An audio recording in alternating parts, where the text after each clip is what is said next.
Olá, sejam muito bem-vindos ao Podify, uma iniciativa da Unify que promove conversas sobre conhecimento, propósito e, lógico, educação. Eu sou a Natália Leite, aqui da Unify, e hoje nós vamos refletir sobre um tema essencial, o vínculo entre o professor e o estudante, um elo que ensina, transforma e inspira.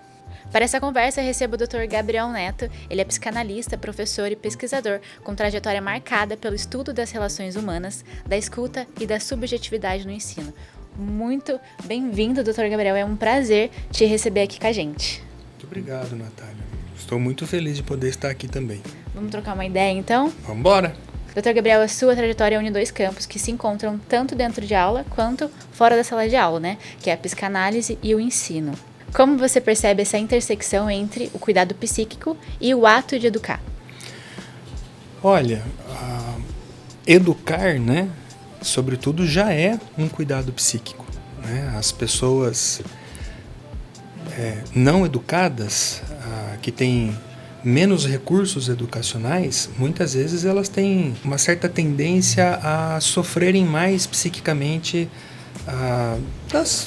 do mal-estar da vida, das coisas da vida, né? Uhum. De maneira que quanto mais educação formal você tem, né, você tem mais suporte para lidar com as coisas, com o sofrimento, com as desavenças da vida. Então, educar de uma maneira geral já é um cuidado psíquico que abre oportunidade para as pessoas lidarem de diferentes perspectivas com as coisas que acontecem com a sua vida e, inclusive, com o sofrimento, com as desavenças, os percalços da vida, né?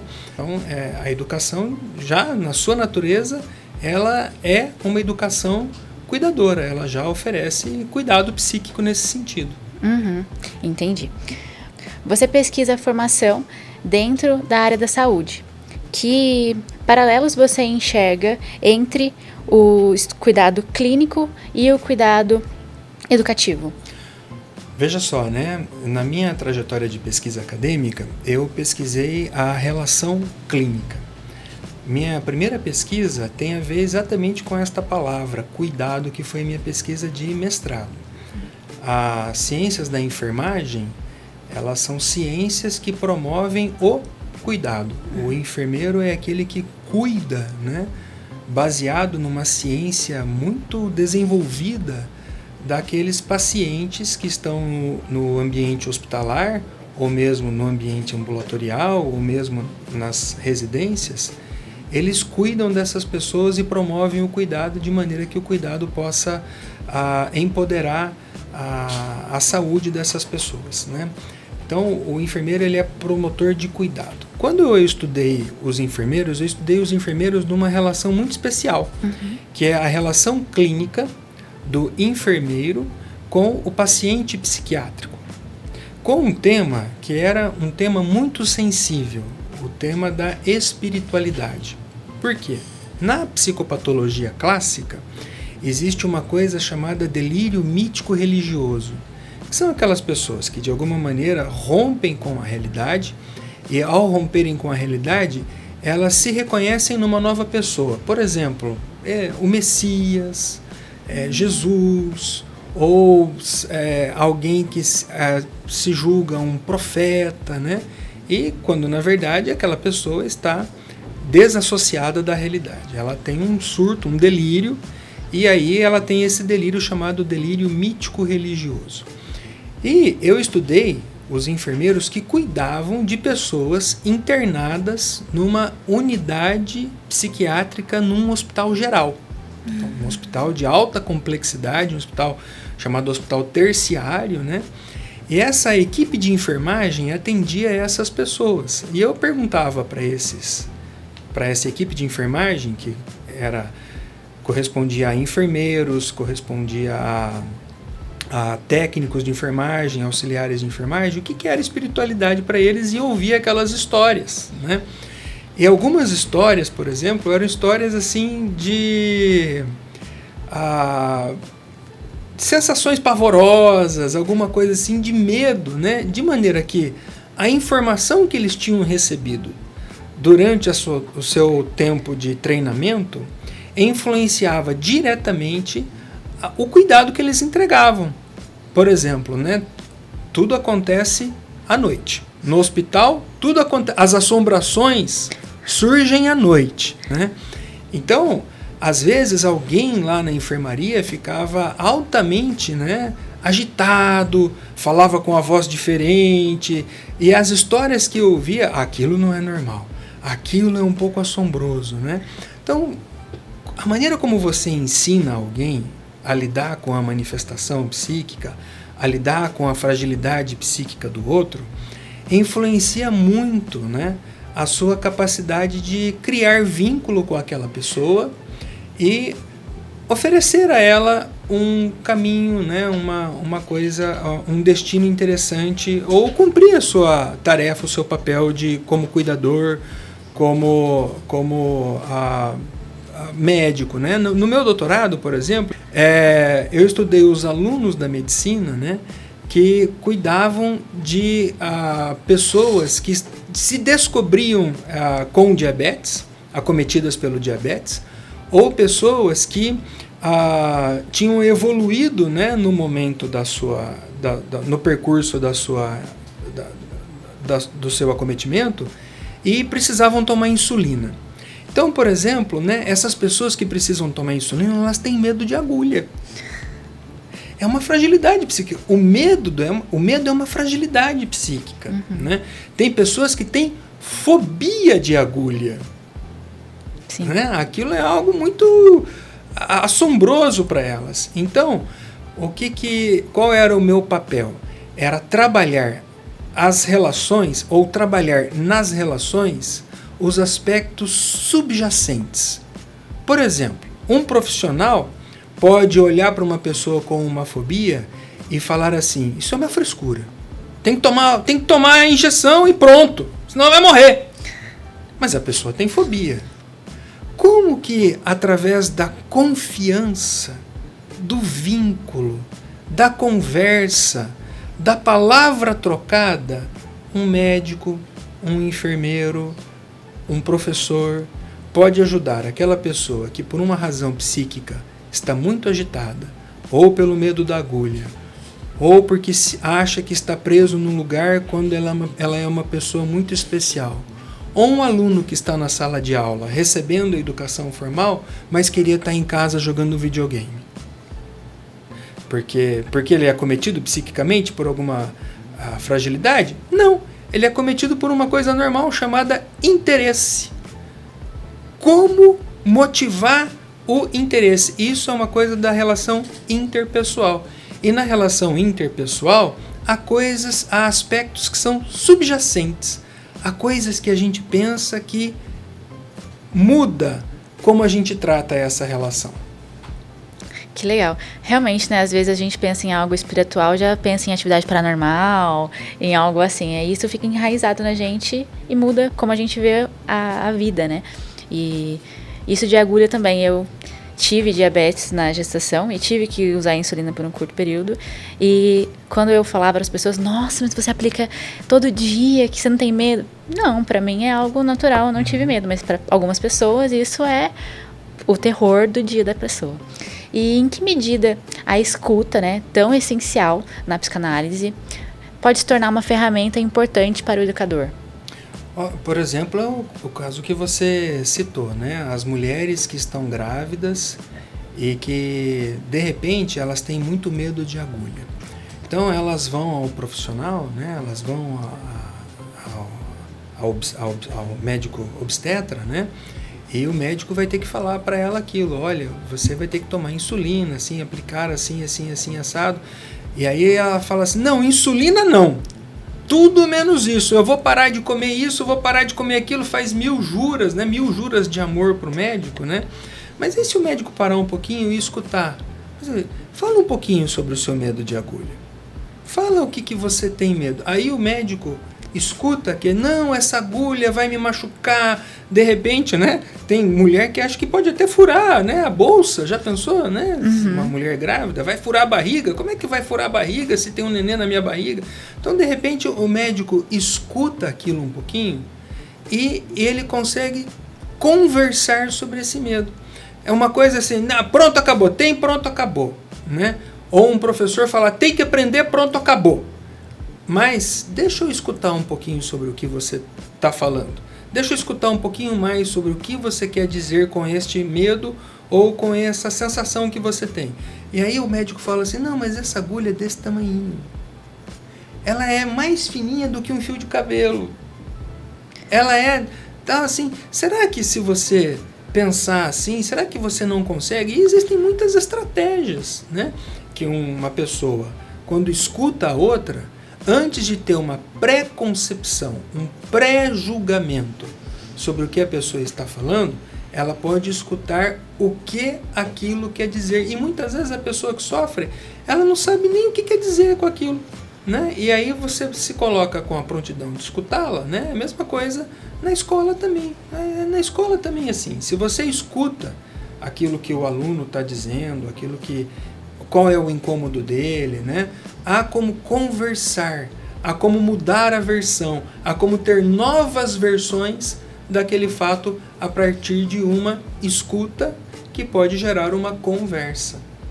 Nada mais é do que se pôr no lugar do outro, né? Ter uma empatia, ter esse olhar de... Sem empatia, né? Sem se colocar no lugar do outro, né? É uma coisa que não dá para não tem escuta se você não se você não está interessado no outro. Exatamente. Né? Se você não está interessado no que ele tem para te dizer.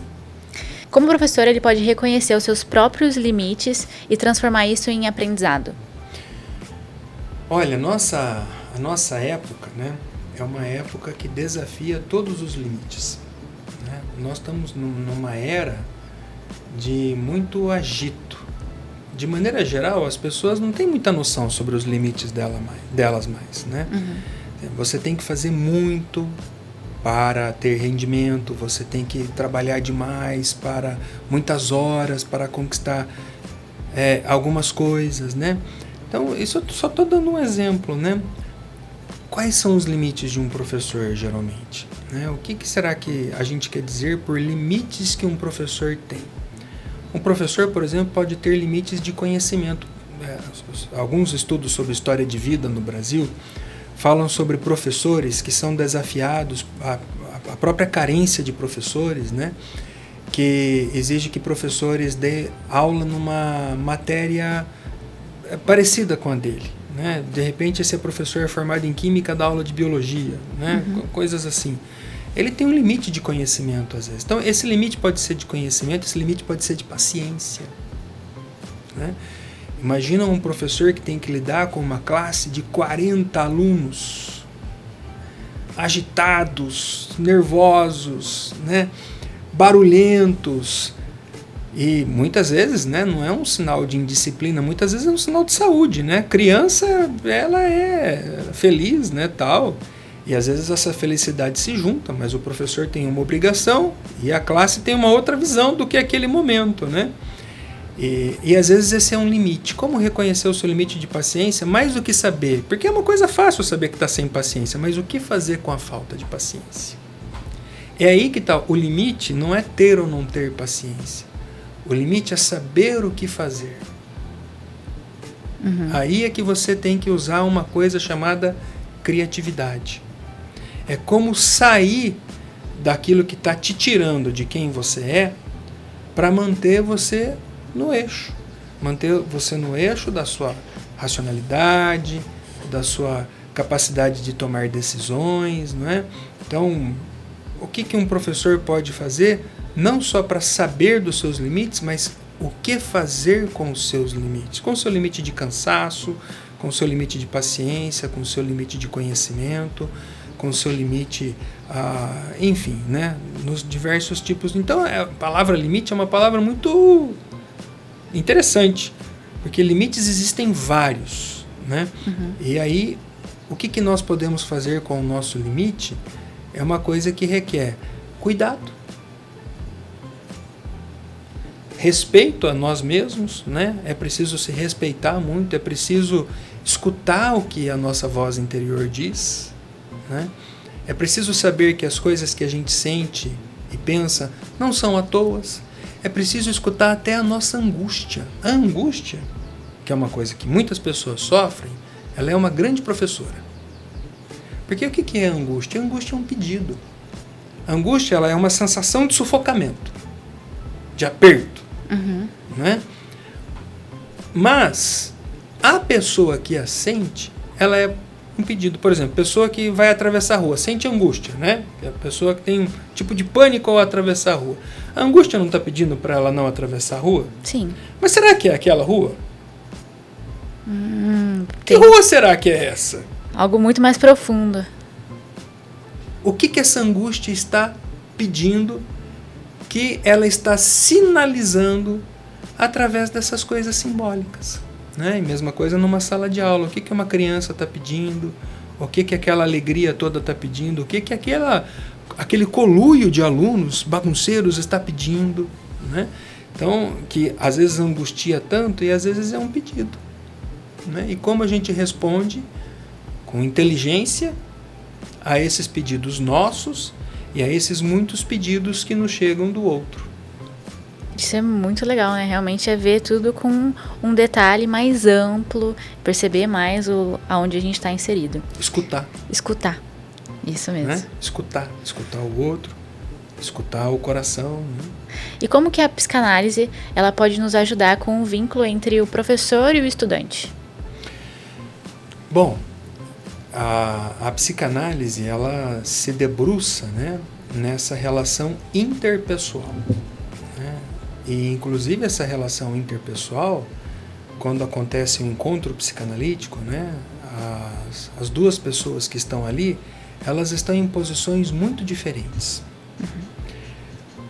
Aquela pessoa que está para falar, ela está para falar a alguém que nem sempre ocupa aquele lugar muito pessoal. Ocupa mais um lugar de interesse. Um lugar aonde provoca nessa pessoa que está lá para falar aquela sensação do que ele quer de mim. Como que isso pode ensinar na relação aluno-professor?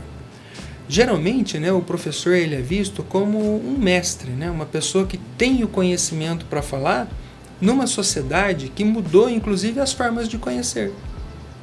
As formas de conhecer hoje são muito diferentes daquelas que eram há 50, 40 anos atrás. Há muita fonte para se conhecer hoje, há muito lugar para se conhecer hoje, e nem sempre o professor é reconhecido como aquele que tem o conhecimento. Às vezes o conhecimento que ele tem, ele quer dar, nem sempre interessa para o aluno, inclusive. Mas aí, se o professor se coloca nesse lugar vincular, aonde que ele não está lá para impor algo, mas para provocar. O que você quer de mim? O que você quer que eu te entregue? Que mistério será que tem para ele me envolver? Né? Isso remonta, inclusive, aos contos de fada.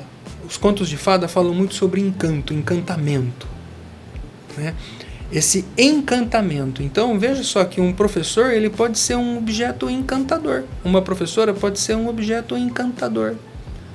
Algo que pode despertar o encanto por ele. Ele é o meio. É o caminho, é o catalisador. O alvo é o conhecimento construído, aquilo que a gente pode construir juntos, né? Então a psicanálise pode ensinar bastante coisa aí, né?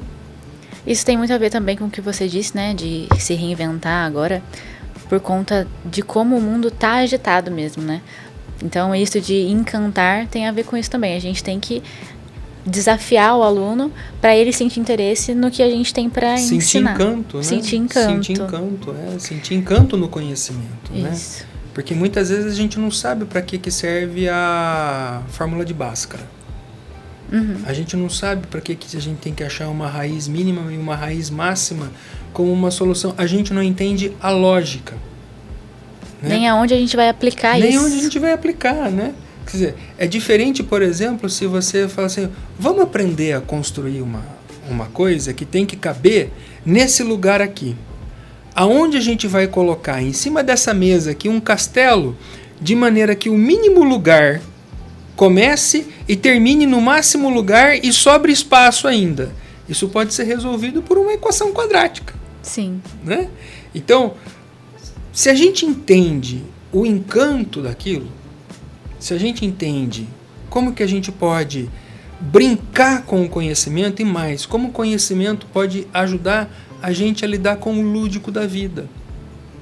Né? É uma dimensão diferente, né? Essa dimensão do encanto. Então, isso tem muito a ver com essa posição, a posição vincular. Né? Se eu me posiciono diante dos meus alunos como aquele que tudo sabe, como aquele que tudo tem, né?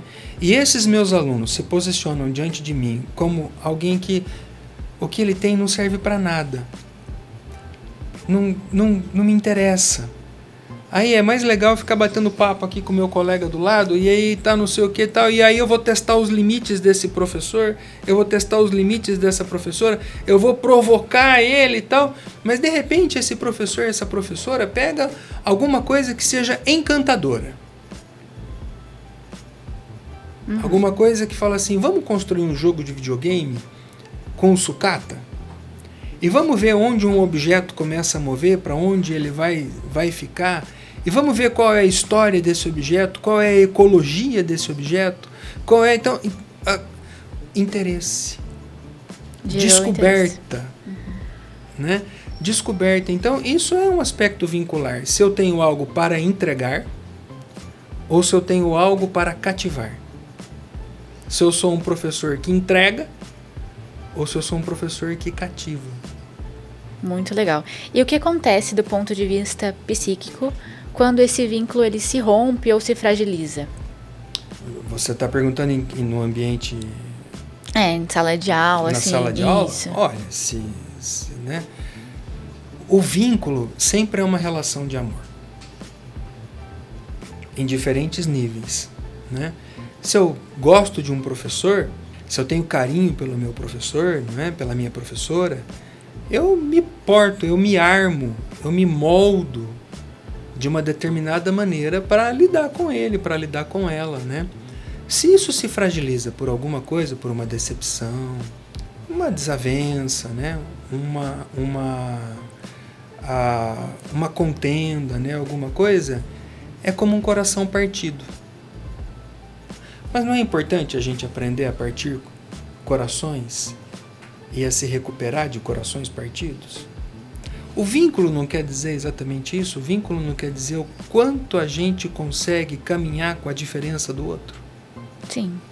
Quanto a gente pode negociar as nossas diferenças? Quanto a gente pode ceder e receber do outro? Negociar as nossas diferenças, né? Então, a sua pergunta, se o vínculo se fragiliza, quais são as consequências? As consequências, é claro que perde-se o interesse. Né? Para fortalecer o vínculo nesse ambiente educacional tal, é como que a gente pode negociar as nossas diferenças, os nossos interesses distintos. O que a gente pode chegar em comum, né? Sabendo que por trás disso há muitas coisas que influenciam. Preferências pessoais, preconceitos, a falta de conhecimento. Né? Quando a gente se despede disso e diz para o outro, me mostra a sua realidade, me mostra a sua razão, me mostra o seu porquê. Aí a gente pega aquilo e vamos falar assim, deixa eu ver isso aqui então em mim, como é que é. Né?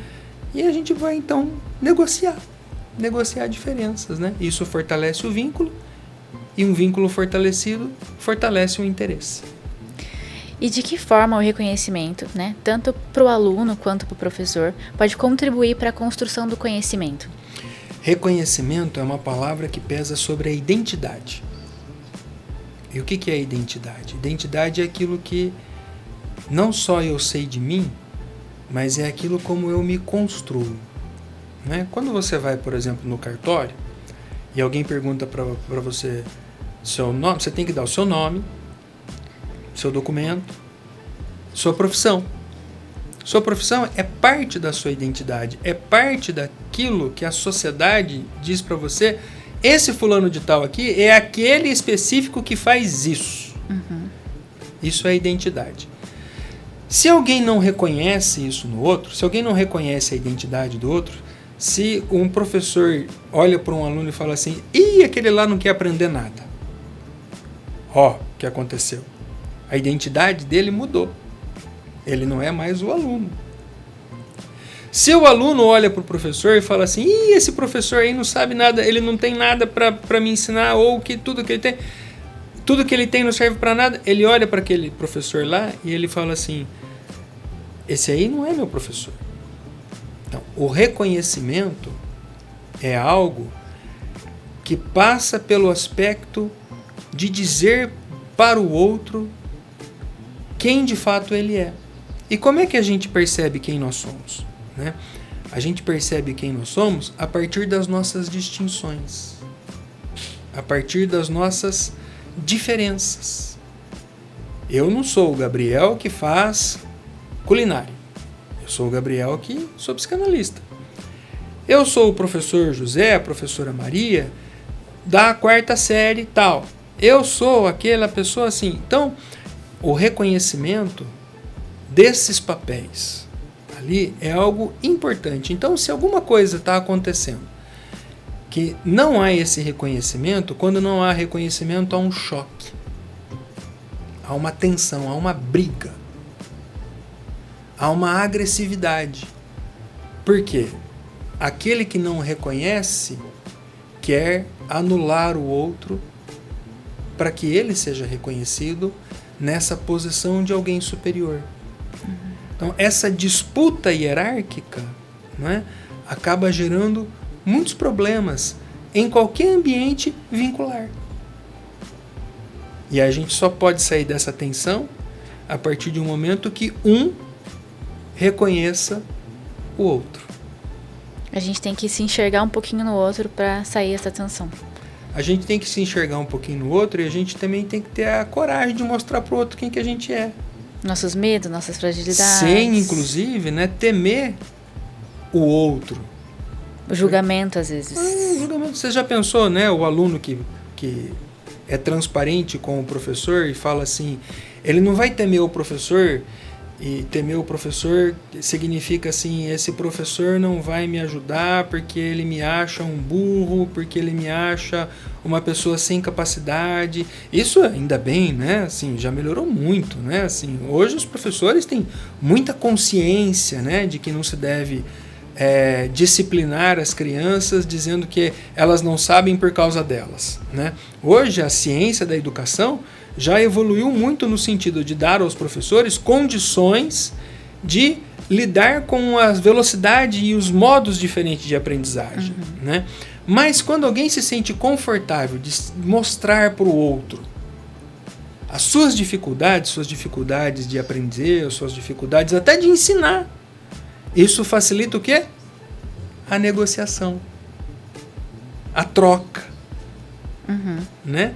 O vínculo que essas pessoas, de confiança que essas pessoas têm uma na outra, permitem a parceria, a sinergia para um interesse comum. Legal. Gabriel, você tem uma formação sólida, né, na área da saúde. Como que você acha que essa experiência ela pode contribuir para você pensar na saúde mental do educador? Olha, né, isso é uma coisa bastante séria, né? Porque tem bastante gente preocupada com a saúde mental dos professores, né? É uma preocupação, assim, não só da área da saúde, mas também é uma preocupação do próprio setor da educação, né? Da vida estressante, das condições, né? Então, de maneira que grande parte das queixas de professores, né, que a gente escuta, que os psicanalistas escutam, tem a ver com duas coisas. Duas coisas são desgastantes. Um mal-estar que oprime os professores. Primeiro, falta de valorização. Falta de valorização é falta de reconhecimento. Sim. E às vezes a gente discute, né, o reconhecimento ali no vínculo, mas a gente tem que muito discutir isso no campo social. Se você pensa antigamente, né, quem era o professor? O professor era uma autoridade. Quem é o professor hoje, né? Então, as representações sociais que a gente vê na televisão, nos telejornais. Será que eles apresentam aquele professor que está lidando, né, com 40 alunos numa sala de aula, tentando ser herói? Será que é essa que a gente vê? O que será que a mídia mostra para fazer essas representações sociais do professor? Então, muitas vezes, né, o professor hoje ele é extremamente taxado. As crianças vão para a escola com coisas na cabeça que aquele professor ele vai fazer eu mudar de religião, ele não respeita a minha fé, ele é comunista, ele é aquilo, né? E é como, por exemplo, né, a história do Chapeuzinho Vermelho. Você sabe que a história do Chapeuzinho Vermelho foi escrita para botar medo de comunista? Não. É. Caramba. O Chapeuzinho Vermelho, o lobo mau era o comunismo. Não é que isso não significa que eu estou defendendo o comunismo de maneira nenhuma. Não é disso que eu estou falando. Eu estou falando de um professor que ele é visto como um objeto fóbico. Então, a gente tem que discutir muito. E por quê? Por que as famílias pensam assim? Porque a representação do professor que chega para a cabeça delas é essa. E isso interessa a alguém. Essa fragilidade interessa a alguém. Então, muitos professores sofrem por quê?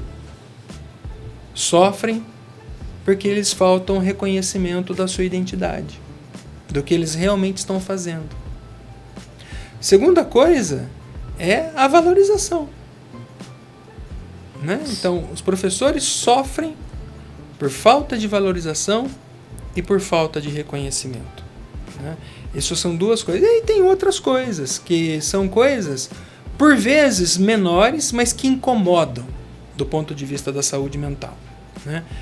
As adequações. A nossa sociedade está lidando com novos fenômenos muito rápido. Né? Então, por exemplo, aquele professor em sala de aula está tendo que lidar com pessoas que têm modos diferentes de ser, porque a sociedade está mais inclusiva. E não é nem que ele não quer, ele não sabe, ele não foi preparado para aquilo. Isso é um problema de saúde mental? Lógico que não. Isso é um incômodo. E os incômodos se somam a outros tantos incômodos, né, que acabam, então, fragilizando uma pessoa para ter algum acometimento mental. Então, como é que o professor cuida da saúde mental dele? Né? Olha, um professor, obviamente, deve investir em capacitação, etc. e tal, mas ele não pode esquecer de si. Sim. Com certeza. Que mensagem você deixaria para os educadores que desejam encontrar um propósito na docência? Não desistam. Primeiro que, certamente, o que levou alguém a se tornar educador foi um propósito. Né? Se alguma coisa está acontecendo, é porque se um pensamento está afetando a decisão desse educador, é porque alguma coisa está acontecendo que está tentando tirar ele do caminho. Né? E isso às vezes é um tropeço, uma tropeção no caminho. Né? E a profissão de educação, o educador, é uma profissão por si cheia de propósito, cheia de coisas que são até impagáveis do ponto de vista das recompensas. Né? Certamente, um professor que está se sentindo desmotivado na sua carreira, uma professora que está se sentindo desmotivada na sua carreira, pode fazer um reencontro consigo mesmo e procurar como ele vai encontrar uma direção para tirar o melhor proveito dele mesmo, né? Desse talento, dessa disposição para transmitir e para cativar as crianças no conhecimento, para ser esse cativador, né? que o educador precisa ter. Então não desista. Faça uma reconexão consigo mesmo, com aquilo que te levou a esse propósito de vida, porque essa carreira é uma carreira por si, cheia de propósito. Dr. Gabriel, muito obrigado pela sua presença aqui hoje e pelas reflexões que a gente compartilhou. Eu que agradeço, puxa vida, muito obrigado pelo convite. Fique a certeza de que educar é, antes de tudo, o encontro com o outro, com o saber e com o próprio sentido de existir. Para você que nos acompanha, esse foi mais um episódio do Podfy, uma realização da Unify, instituição que acredita na educação como o maior gesto de transformação humana. Eu sou Natália Leite e te espero nos próximos episódios. Continue acompanhando a gente em nossas redes sociais e mude seu futuro com a Unify.